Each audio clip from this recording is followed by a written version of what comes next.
Blood spattered across the polished obsidian floor as Nera's ceremonial dagger sliced through the air, missing Kellen's throat by mere millimeters. The crowd of Azuri spectators roared, their cobalt skin gleaming beneath the 3 moons that hung in the night sky above the open-air arena. Their elongated eyes, vertical slits of gold against midnight blue, tracked every movement with predatory intensity. "Is that all you have, human?" Nera taunted, her voice a melodic hiss that echoed across the amphitheater. The intricate patterns etched into her azure skin pulsed with bioluminescence, broadcasting her status as First Blade of House Vazret to all who watched. Kellen wiped sweat from his brow, his breathing controlled despite the exertion. The past 8 months as a prisoner on this alien world had hardened him in ways military training never could. "I'm just getting started," he replied, his voice steady despite standing before the most feared warrior of the Azuri Empire. From his elevated platform, Magistrate Sorval watched with barely concealed anticipation, his ornate headdress marking him as both judge and executioner in this ritual combat. Behind him, Commander Tyrek's lips curled into a smirk, his deep blue features arranged in a mask of cold satisfaction. This human captive had been the perfect pawn in his elaborate scheme to destroy Nera's standing and claim leadership of House Vazra for himself. "The final blood has been drawn," announced Sorval, his ancient voice carrying across the hushed arena. "Let the death rite commence." Nera didn't hesitate. She launched herself at Kellen with preternatural speed, her twin obsidian blades whistling through the air in a deadly arc.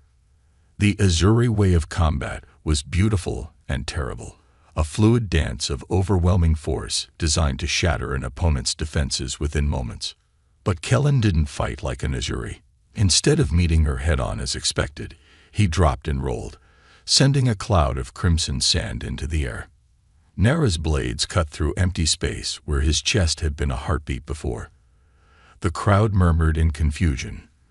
This wasn't how ritual combat was meant to proceed. "Stand and face me with honor," she snarled, her gills flaring with indignation along her slender neck. Kellen circled her, his movements economical and unpredictable. "Where I come from, honor is surviving to fight another day." He carried only a simple staff fashioned from hardened wood, a primitive weapon the Azuri had allowed him as a final mockery before his expected execution. Against Nera's ceremonial blades, it seemed like bringing a stick to a gunfight. But in his hands, it was more than enough. As she lunged again, Kellen sidestepped and brought the staff around in a sweeping arc that connected with her ankles. Nera stumbled but recovered with inhuman grace, her expression flickering with the first traces of uncertainty. The fight continued, a deadly dance across the arena floor. Kellen weathered her storm, using the minimal amount of energy needed to deflect and avoid her increasingly frustrated attacks. He was learning her patterns, noting the subtle tells in her movements. "Why won't you attack?" she demanded, her voice tinged with confusion as much as rage.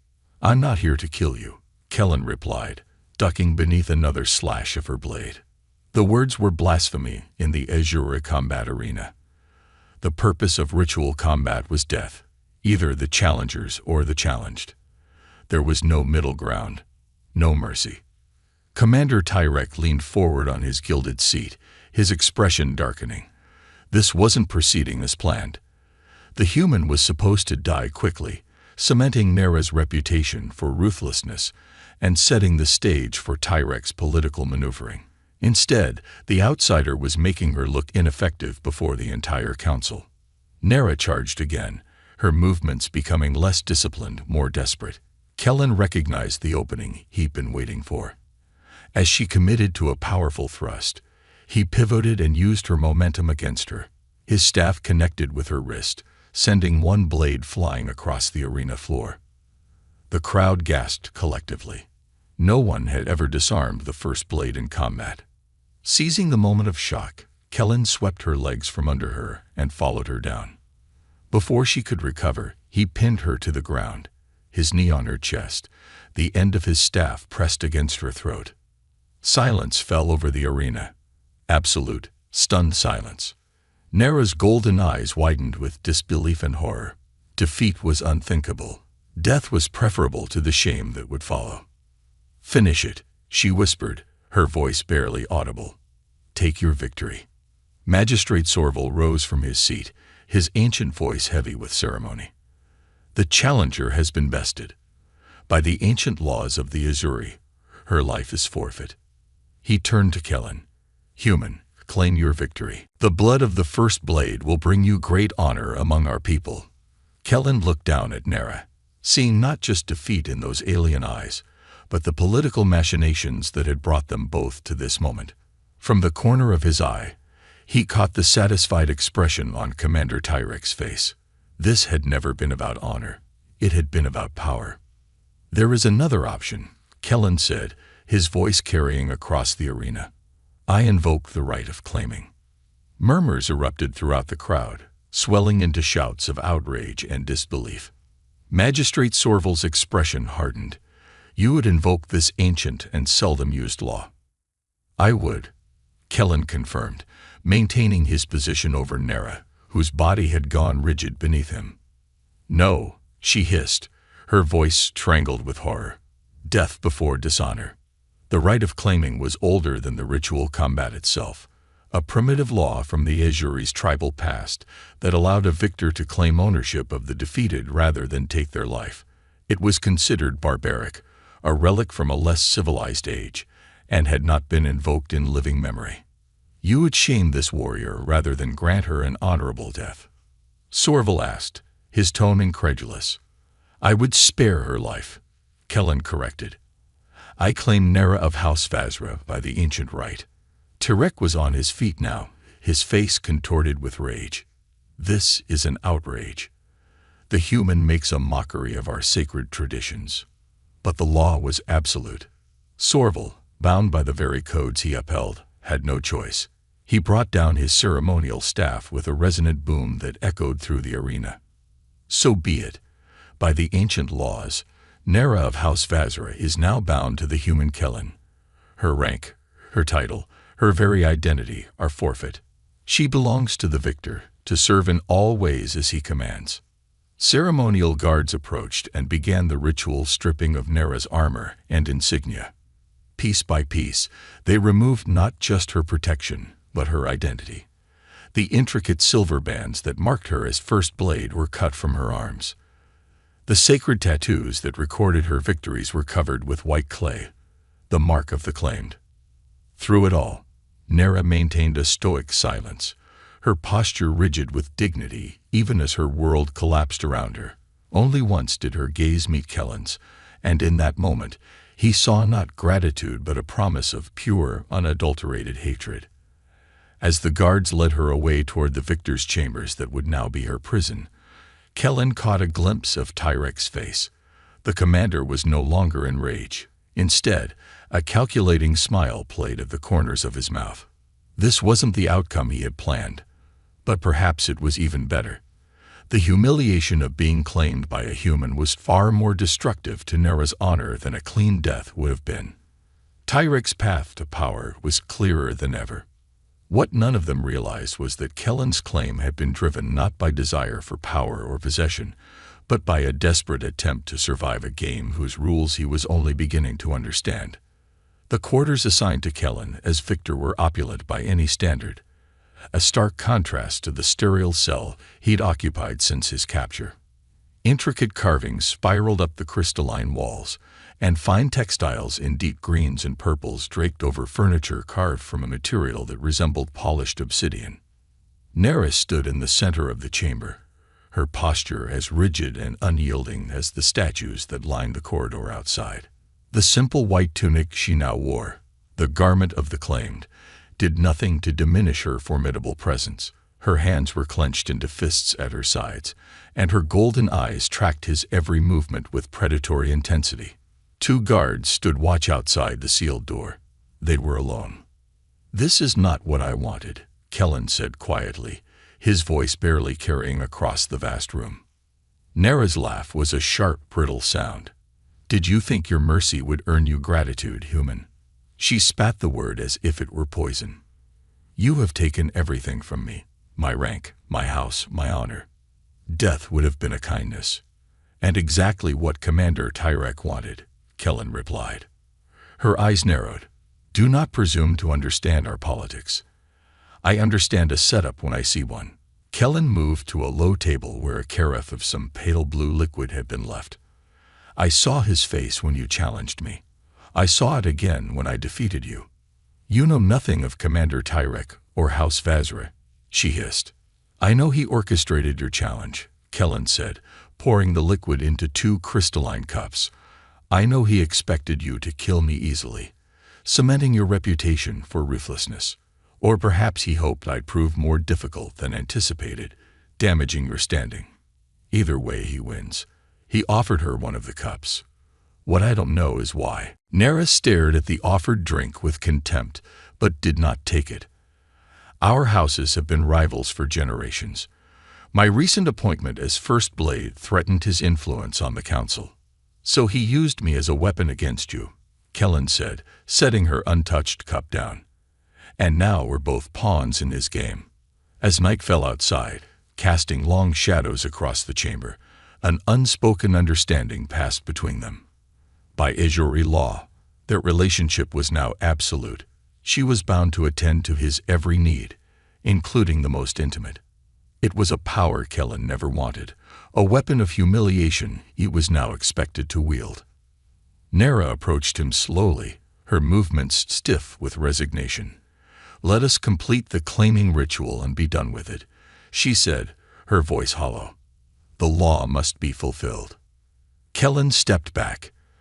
I'm not going to touch you. Her golden eyes widened slightly, the first genuine surprise he'd seen from her. The law. I don't care about your law, he interrupted. I didn't claim you to humiliate you. I claimed you because it was the only way to keep us both alive. Alive but dishonored, she said bitterly. Honor won't matter if we're dead, Kellen countered. He gestured to the massive bed that dominated one side of the chamber. You take the bed. I'll sleep over there. He nodded toward a pile of cushions near the window. Nera stared at him, confusion evident in her alien features. You truly do not understand our ways, she said finally. If we do not complete the ritual, Tyrek will know. The claiming will be invalid, and we will both face execution. Kellen ran a hand through his hair in frustration. Then we make it look like we did. That night, behind the sealed doors of their chamber, they created the illusion of what the Azuri expected. Enough noise to convince the guards, enough physical evidence to satisfy any inspection.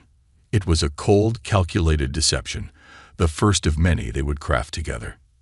In the aftermath, they lay apart, Nera on the bed, Kellen on his cushions by the window. The silence between them was no longer filled with hostility, but with the first fragile threads of a necessary alliance. Tell me everything about Commander Tyrek, Kellen said into the darkness. If we're going to survive this, I need to understand what we're up against. After a long pause, Nera began to speak. It was the beginning of an uneasy truce, forged in desperation, and sealed with a shared enemy.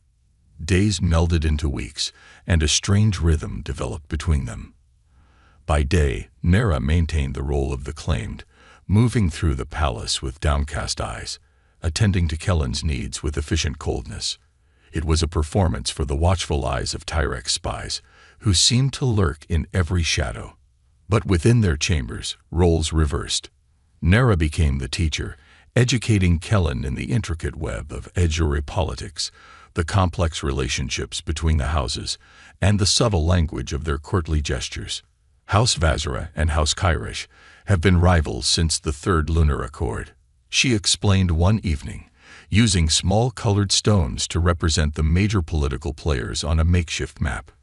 Tyrek became commander after his predecessor died under suspicious circumstances. He killed him, Kellen asked. Not directly. That would be too obvious. But yes, it was his doing. Her fingers moved a black stone across the map. With me disgraced, my second-in-command Lyran will likely assume leadership of House Vazra's forces, but he is young and easily influenced. Within a cycle of the moons, Tyrek will have him under his control. Kellen absorbed the information, his tactical mind connecting the pieces. So Tyrek isn't just after your position. He wants to consolidate power by controlling both houses. Precisely. Nara's golden eyes met his. And with the council distracted by the arrival of your kind, it's the perfect time for him to make his move. The human delegation that had arrived on the Azuri homeworld 8 months ago had been seeking peaceful contact. Instead, they'd found themselves caught in the crossfire of an ancient society on the brink of political upheaval. Most of the delegation had been allowed to return to their ship with warnings never to return. Kellen, as security officer, had been detained as a precautionary measure, a diplomatic way of saying hostage. "We need to get evidence of his plot," Kellen said. "Something concrete we can take to the magistrate." Nara's laugh was bitter.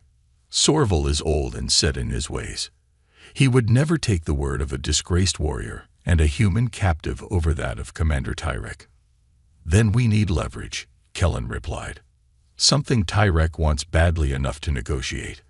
A dangerous gleam appeared in Nara's eyes. There might be a way.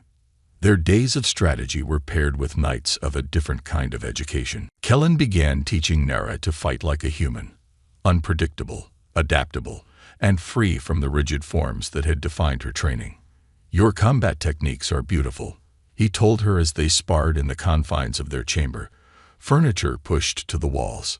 "But they're predictable. Anyone who studies them long enough can anticipate your next move." "Our forms have been perfected over thousands of years," she countered, executing a flawless series of strikes that Kellen barely evaded. "Perfected for fighting other Azuri," he said, ducking under her guard and tapping her ribs with his practice staff. "Not for fighting someone who breaks the rules." Frustration flashed across her features as she reset her stance. "Show me again." Night after night, they trained. Kellen taught her to fight dirty, to use the environment, to create distractions, to strike at unexpected targets.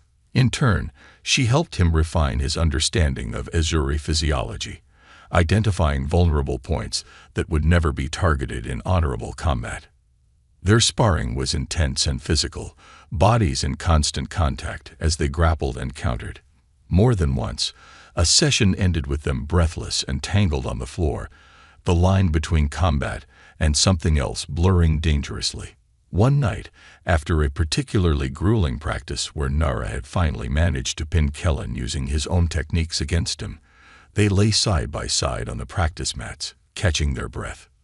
"You're a quick learner," Kellen said, turning his head to look at her. In the dim light, the bioluminescent patterns on her skin pulsed gently, highlighting the elegant curve of her neck and the sharp angle of her jaw. Her golden eyes met his, and for a moment, something unspoken passed between them. "We should rest," she said abruptly, rising to her feet with fluid grace. "Tomorrow we make our first move against Tyrek." But that night, as Kellen lay on his cushions staring at the ceiling, he heard Nara's voice from the darkness of the bed. "Why did you really claim me?" she asked, her voice stripped of its usual hostility. "The truth." Kellen was silent for a long moment. "When I saw you in the arena, I recognized something," he finally said. "You weren't fighting for yourself. You were fighting for your house, your people. I respected that." He paused. "And I couldn't let Tyrek win so easily." Another long silence followed before Nara spoke again. "Tomorrow will be dangerous. If we fail, Tyrek will have us both executed." "Then we won't fail," Kellen replied with a conviction he didn't entirely feel. Their plan was audacious and fraught with risk.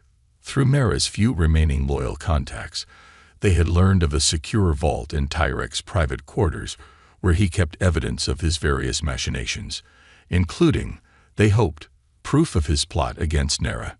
The opportunity came during a ceremonial feast celebrating the alignment of the 3 moons, an event so sacred that even Tyrek could not avoid attendance.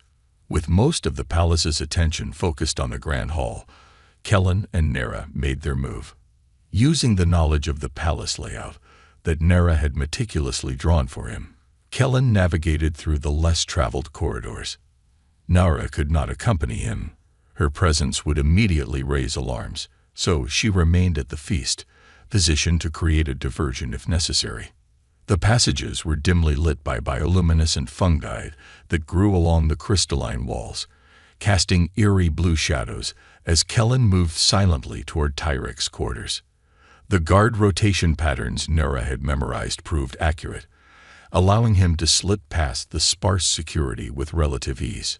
Tyrek's private chambers were opulent even by Azuri standards, filled with trophies and artifacts from conquered worlds. Kellen moved quickly to the location Nera had described, a section of wall that concealed the vault behind a complex locking mechanism. Using the sequence Nera had obtained from one of Tyrek's former lovers, Kellen manipulated the crystalline controls. The wall slid open with a soft hiss, revealing a small chamber filled with data crystals and ancient scrolls. He worked methodically, examining each crystal using the small reader Nera had provided. Most contained military plans or financial records, but the third crystal he checked made his blood run cold. It contained detailed surveillance of the human delegation from the moment they entered Azuri space, along with explicit orders to capture one of the humans for strategic evaluation. Kellen's selection had been planned from the start.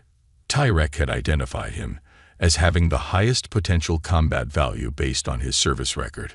Further files revealed Tyrek's elaborate scheme.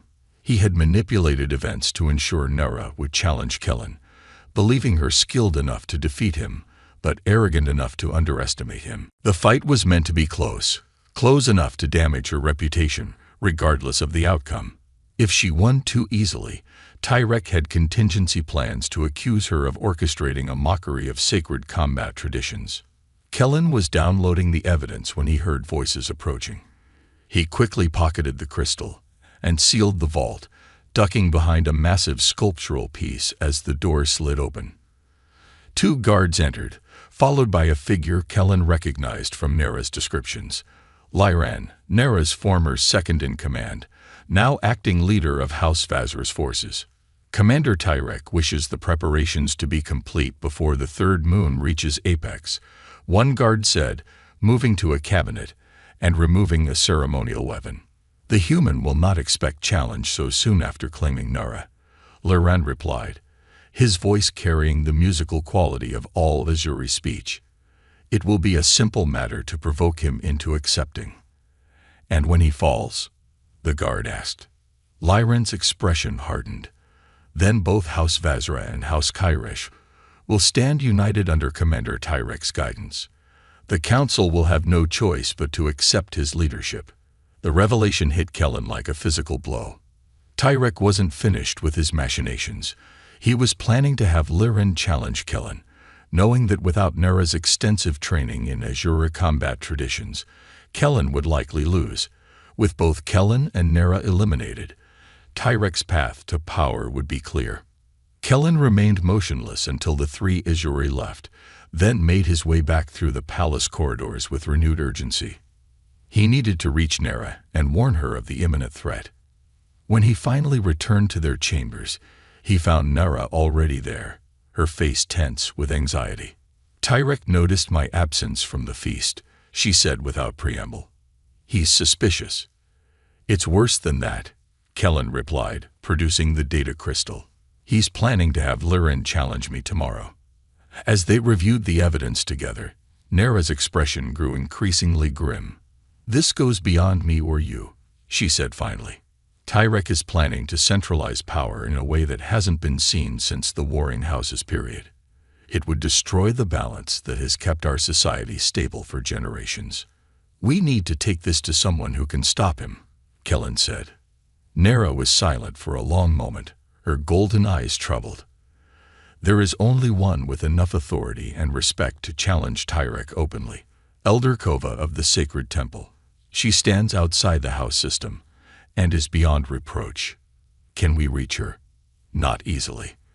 The temple is heavily guarded, and Kova sees visitors only during specific ceremonial periods. Nera began pacing. But there might be a way. Through the catacombs beneath the palace. They were used during the ancient wars as escape routes and connect to the temple grounds. The plan formed quickly. They would use the catacombs to reach the temple and seek audience with Elder Kova, presenting their evidence of Tyrek's manipulation and planned power grab. As they prepared for their dangerous journey, gathering supplies and studying the ancient maps Nara had access to through her family connections, the atmosphere between them shifted.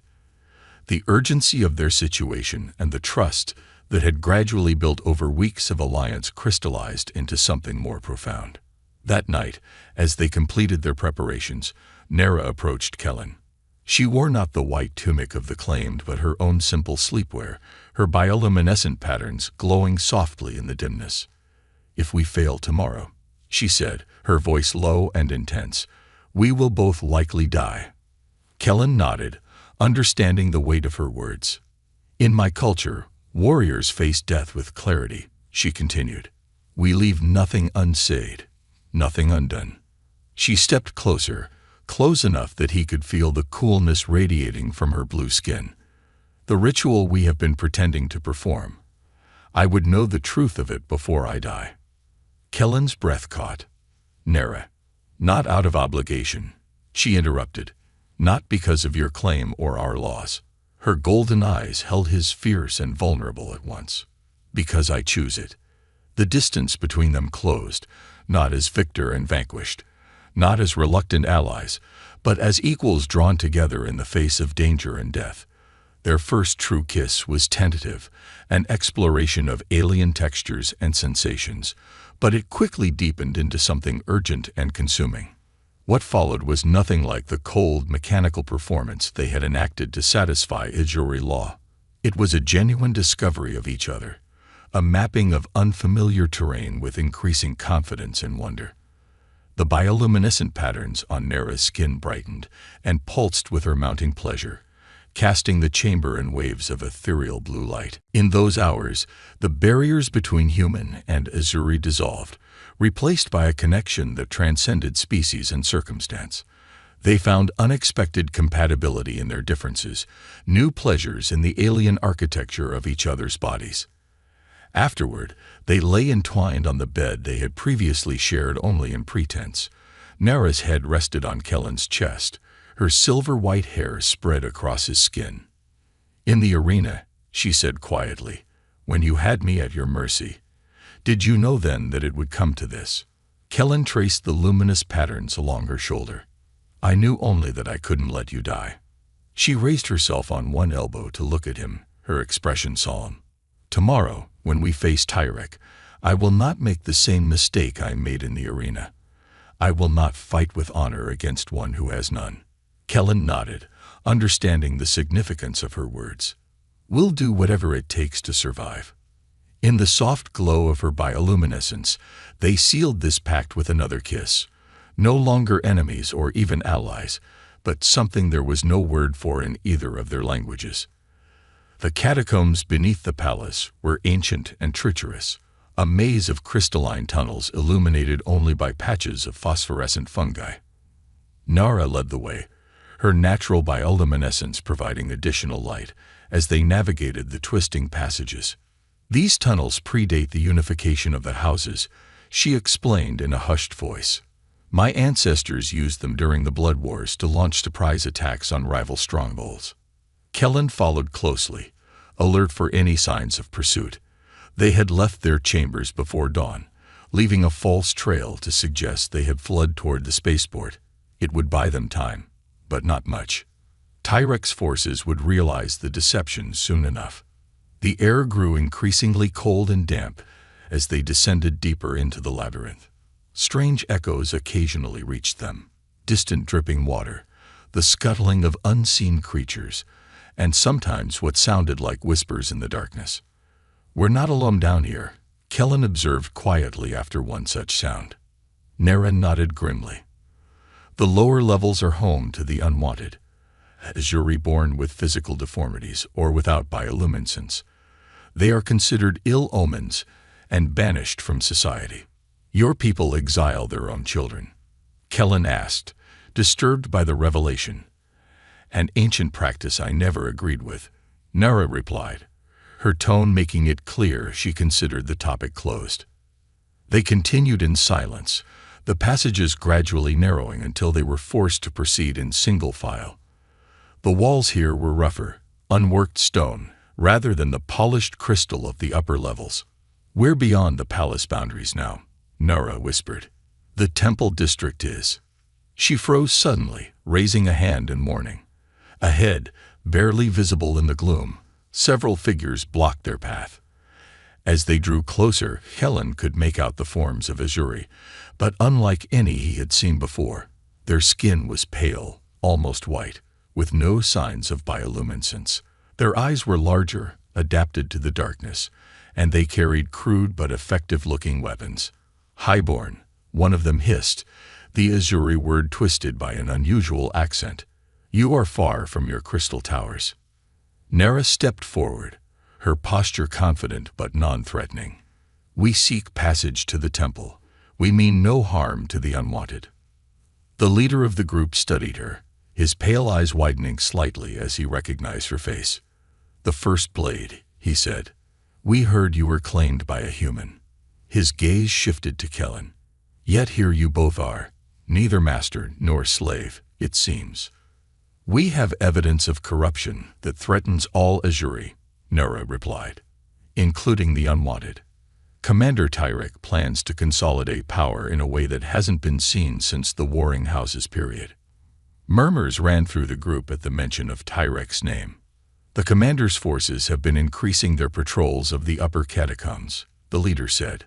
"Several of our scavenging parties have been captured or killed in recent weeks." "He's eliminating potential witnesses to his movements," Kellen suggested. The leader considered them for a long moment before nodding. "I am Zorix. Once, many cycles ago, I was heir to House Marish before my condition manifested." He gestured to his pale, non-luminous skin. "I will guide you through our territory to the temple passages, but beyond that, you are on your own." With Zorix leading them, they made faster progress through the winding tunnels. The unwanted's knowledge of the catacombs was clearly superior to the old maps Nara had studied. Along the way, they passed small settlements, communities of the exiled who had created their own society in the darkness beneath the city. "How many of you are there?" Kellen asked Zorix as they paused at a junction. "Thousands," the pale Azuri replied. "Generation upon generation of the unwanted, building a life away from the judgment of the surface dwellers." There was no bitterness in his voice, only a matter-of-fact acceptance. "I never knew," Nara said quietly. Zorix gave her a knowing look. "That is by design. First blade. Your people prefer to forget we exist." They continued onward, descending through a series of narrow crevices before beginning a gradual ascent. The air grew warmer, carrying the faint scent of incense. "The temple vents," Zorix explained. "We're approaching the sacred heating chambers." Suddenly, a distant echo reached them, the sound of multiple footsteps and voices. "Tyrek's guards," Nara whispered, her hand moving to her weapon. Zorix gestured for them to follow a side passage. "There's another way, longer but safer." The detour took them through partially flooded tunnels where luminous aquatic creatures scattered at their approach. The water was knee-deep and bitterly cold, slowing their progress considerably. When they finally emerged onto dry ground again, Zorix pointed to a narrow fissure in the wall ahead. "That leads to the meditation gardens beneath the temple. The guards rarely patrol there during the lunar alignment. They'll be focused on the main ceremony." Before they parted, Zorix pressed something into Nara's hand, a small, rough-hewn crystal that glowed with a pale inner light. "If you succeed in your mission, remember those who helped you. The unwanted have lived in darkness long enough." Nara closed her fingers around the crystal, her expression solemn. "You have my word." The fissure was barely wide enough for them to squeeze through, the rough stone scraping against their skin as they inched forward. After what felt like an eternity, they emerged into a small cavern illuminated by shafts of light from above. Delicate roots hung from the ceiling, and the air was thick with the scent of exotic plants. "The sacred gardens are directly above us," Nara whispered. "If we can reach them undetected, I know the way to Elder Kova's private meditation chamber." A narrow stone staircase, ancient and worn, spiraled upward along the cavern wall. They ascended cautiously, every sense alert for signs of danger. At the top, a heavy stone door blocked their path, its surface carved with sacred symbols. Nera traced specific patterns on the carvings, her movements precise and reverent. An opening prayer, she explained. I learned it during my initiation as First Blade. The door slid open silently, revealing a lush garden bathed in the light of the three aligned moons overhead. Crystal structures captured and amplified the moonlight, creating pools of intense luminescence among the exotic vegetation. They moved carefully through the garden, using the dense foliage as cover. The temple complex rose around them, its spires reaching toward the night sky like crystalline fingers. There, Nara whispered, pointing to a secluded structure set apart from the main buildings. Elder Kova's private sanctuary. As they approached, Kellen felt a growing sense of unease. It's too quiet, he murmured. Where are the guards?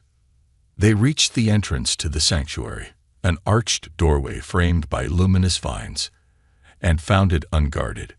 The door stood partially open, a sliver of golden light spilling onto the garden path. Nera exchanged a worried glance with Kellen before pushing the door open further. The chamber beyond was circular, its walls lined with ancient texts and artifacts. In the center, seated on a simple cushion, was Elder Kova, an ancient Azuri female whose once blue skin had faded to a pale lavender with age. Her eyes were closed in meditation. Elder, Nara said respectfully, dropping to one knee. Forgive our intrusion. The elder's eyes opened slowly, golden irises that seemed to hold the wisdom of centuries. First Blade Nara, she said, her voice surprisingly strong for one so ancient. Or should I say, the claimed of the human Kellen. Before Nara could respond, another voice spoke from the shadows. How predictable you've become, Nara. Commander Tyrek stepped into the light, flanked by 4 elite guards. His ornate armor gleamed in the golden illumination, and his expression was one of triumphant satisfaction. I knew you would seek the Elder's intervention, he continued, moving to stand beside Kova's seated form. Your devotion to proper channels was always your greatest weakness. Kellen tensed, ready for combat, but Nera placed a restraining hand on his arm. The odds were impossible. Tyrek's guards were the best warriors in his house, and in the confined space of the sanctuary, they had no room to maneuver. Elder Kova, Nara said, addressing the ancient Azuri directly. We have evidence of Commander Tyrek's corruption and his plot to destabilize the balance between the houses. Kova's expression remained impassive. I have heard similar accusations from the commander regarding you, First Blade. He claims you have betrayed your people by aligning with the human, that your claiming was a ruse to conceal a deeper conspiracy. Lies, Nara replied firmly. We have proof. She nodded to Kellen, who slowly reached into his tunic and withdrew the data crystal. A convenient fabrication, Tyrek said dismissively, created to discredit me after your disgrace. Elder Kova raised a gnarled hand, silencing both of them. I have lived through 17 great alignments of the moons, she said, her voice carrying the weight of accumulated wisdom. I have seen ambitious souls like you before, Commander, and I have seen warriors fall and rise again, like you, First Blade. She extended her hand, the crystal, human. Kellen approached cautiously and placed the crystal in her palm. The elder closed her eyes, cupping the crystal between her hands. A soft glow emanated from between her fingers, growing stronger until it illuminated her ancient face from below. The crystal speaks truth, she said finally, opening her eyes. Commander Tyrek has indeed conspired against House Vazra and plotted to disrupt the balance of power. Tyrek's confident expression faltered. Elder, surely you cannot.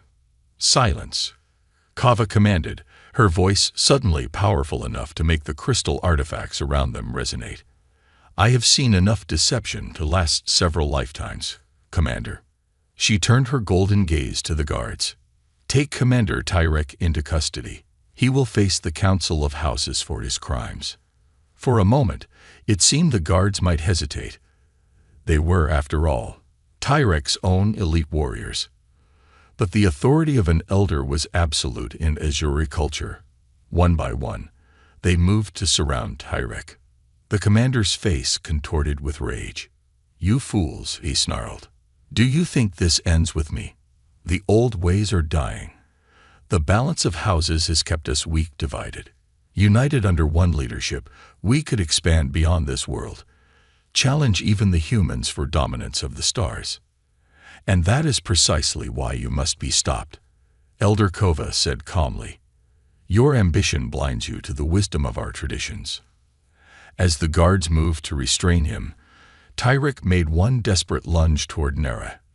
Drawing a concealed blade from his armor, Kellen reacted instinctively, throwing himself between them. The blade caught him in the shoulder, sending a searing pain through his body. He staggered but remained standing as the guards subdued Tyrek, forcing him to his knees. Nera was at his side instantly, supporting him as his legs threatened to give way. The wound was deep, blue Azuri blood from the blade mixing with his own red blood. "I'm all right," he managed, though the room had begun to spin around him. Elder Kova approached, examining the wound with concern. "The blade was coated with Caspa venom," she said grimly. "A favorite of assassins. We must get him to the healers immediately."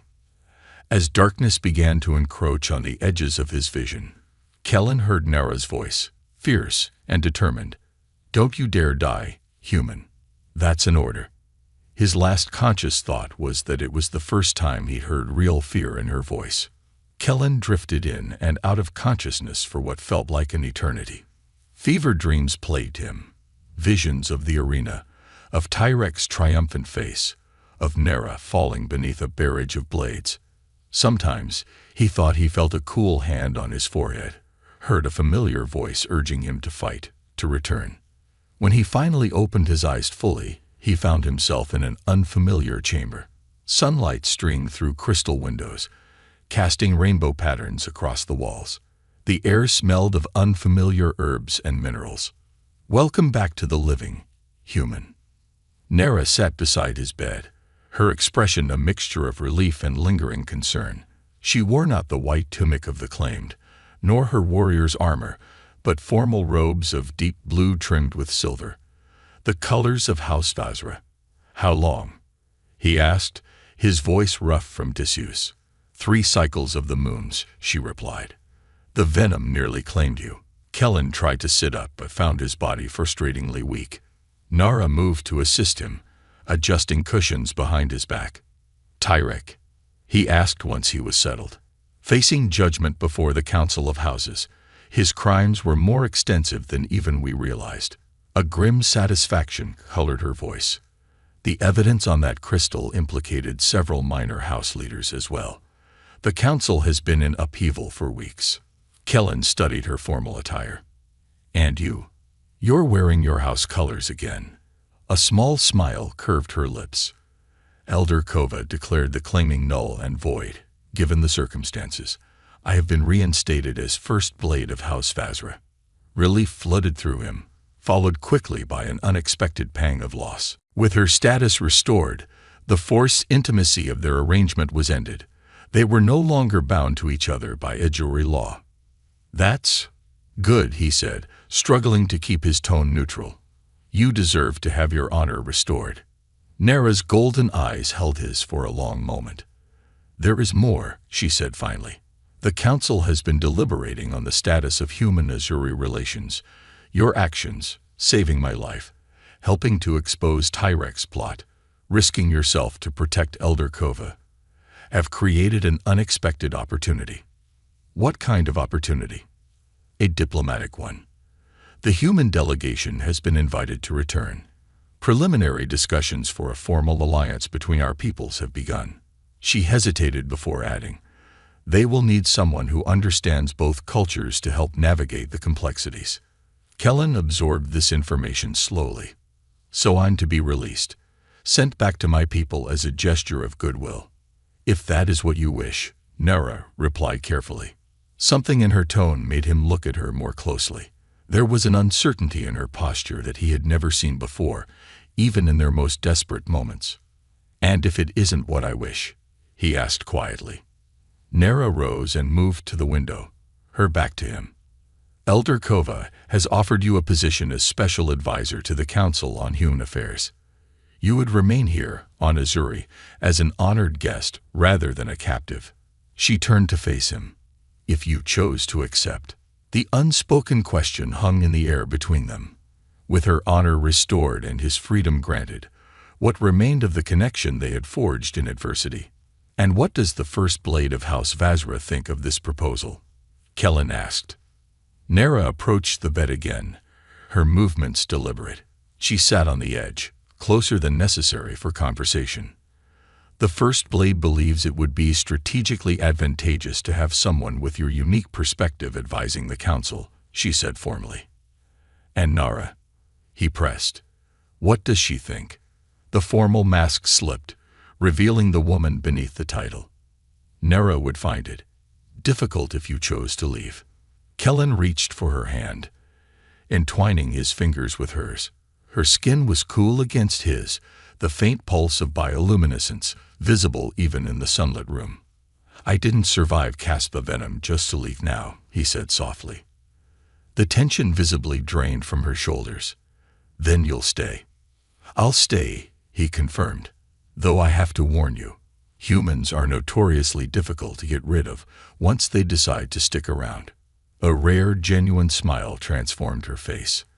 "I believe I can manage that challenge." She leaned forward, closing the distance between them. Their kiss held none of the desperate urgency of their night before the catacombs, nor the performative quality of their early deception. It was something new, a beginning rather than an end, a choice freely made by both. When they finally parted, Nera rested her forehead against his, their breath mingling in the space between them. "The claiming ceremony is considered sacred in our culture," she said quietly. "Despite the circumstances, there are those who believe a bond was formed that cannot simply be dismissed." "And what do you believe?" Kellen asked. Her golden eyes met his, clear and direct as always. "I believe some claims transcend ritual and law. They are written not in ancient texts, but in blood and trust and choice." Kellen smiled, his hand rising to trace the luminous patterns on her cheek. "Then consider this human thoroughly claimed, First Blade." Outside, the 3 moons of Azuri began their daily dance across the alien sky, casting their light on a world where an improbable bond between human and Azuri had changed the course of history. A bond forged in the arena of combat, but tempered in the quieter battles of survival, trust, and ultimately, love. The path ahead would not be easy. There would be resistance from both their peoples, old prejudices to overcome, new challenges to face. But they would face them together, no longer captor and captive, claimed and claimant, but equals who had chosen each other despite everything that should have kept them apart. And in the privacy of their shared quarters, away from the politics and traditions that had nearly destroyed them both, they would continue to discover each other. 2 beings from different worlds finding unexpected harmony in their differences and unexpected strength in their bond.